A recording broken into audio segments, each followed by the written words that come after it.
How's my hair? Hey folks, I have two releases from Found North, Goldfinch and Hell Diver.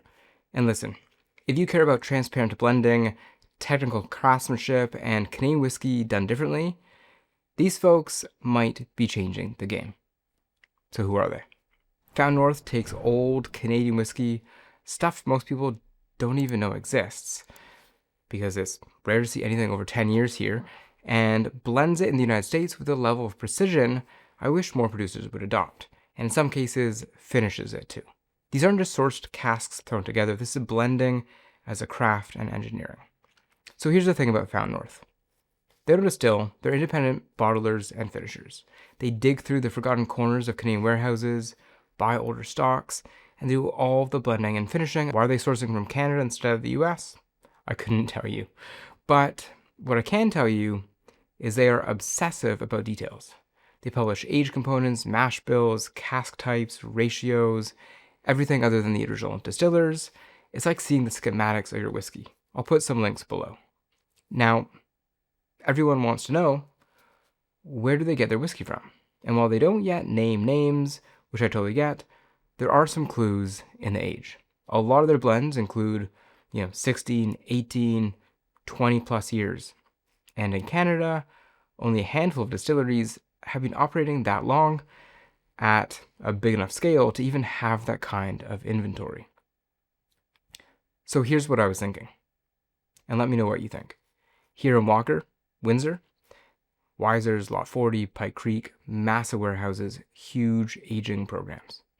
Alberta Distillers, known for big, bold rye, lots of long-aged stock.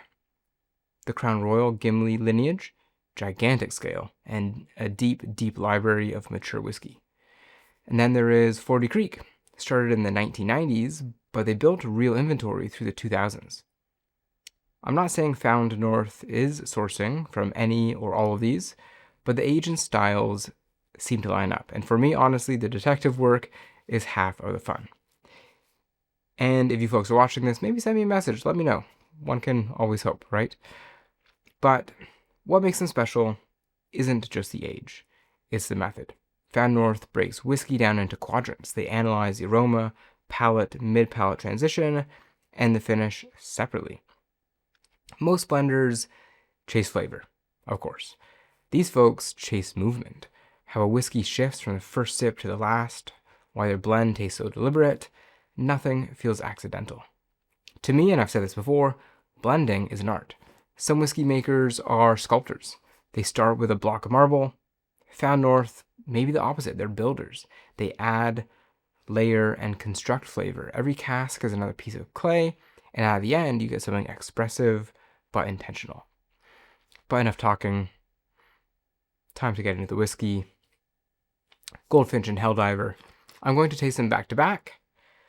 So these are just my first impressions here.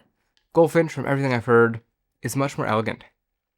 It's the structured sibling. Hell Diver, big, bold, unapologetically complex. So this is a blend of 36 barrels of 15 to 22 years old, finished in Sauternes, Cognac, and New American Oak. Almost entirely corn whiskey with the exception of a 20-year rye in there. Okay. So on the nose, layered sweetness, maple, but it's not loud. There's something grainy here too. Orchard fruit like green apples. You definitely get that like toasted vanilla oak in there.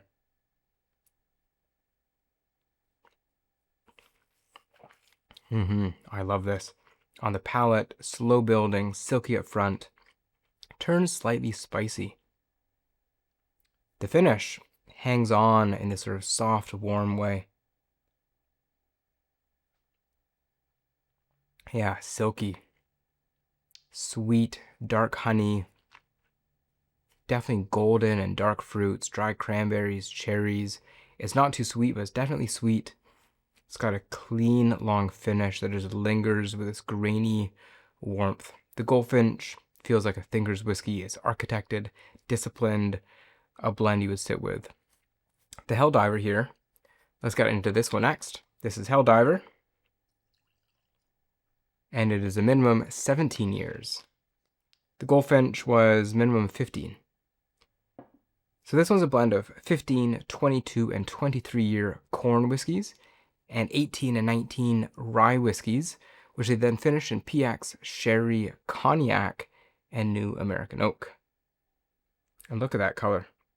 Okay, so the nose is a totally different animal. It's richer, darker, like a brown sugar, kind of like a balsamic fig, if you know what I mean, like balsamic vinegar aged with figs.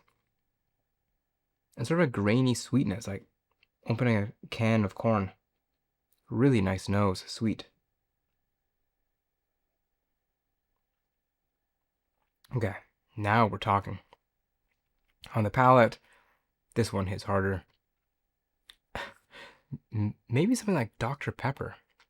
Really neat. There's definitely some sort of root beerish thing going on here, an interesting spice, like a sweet candied ginger. Really neat. Big structure. Where Goldfinch is maybe more elegant, this, for me, feels more energetic.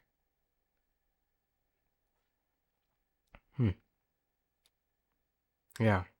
The finish is long, it's grippy, full of character. It's not as oily as I would like for something this heavy. A bit of cinnamon on the finish as it lingers. Beautiful whiskey. If you like nuance, gentle sweetness, and beautifully measured blends, for me, Goldfinch, all day. If you like whiskey that says, hey, pay attention, and it grabs you by the collar, Hell Diver, absolutely the one.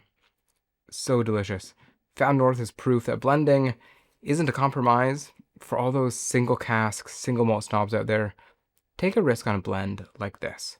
Its creativity and structure, and these two releases, Goldfinch and Hell Diver, show just how far Canadian whiskey can go when someone handles the raw materials with respect, but also technical skill. Huge thanks to Found North. They sent me the media samples over. I appreciate it. You folks are doing something special. I didn't win your lottery, so I didn't actually get a full bottle. And I don't live in the US to go find a bottle on your shelves. I know most of your outruns are about 3,000 bottles, so your willingness is appreciated for sending these. Have any of you picked up a bottle of Found North yet? What do you think about independent bottlers in the US taking up Canadian stocks and building something like this? For me, I love it. If I had to choose one, Goldfinch all the way. Thanks for watching. See you soon.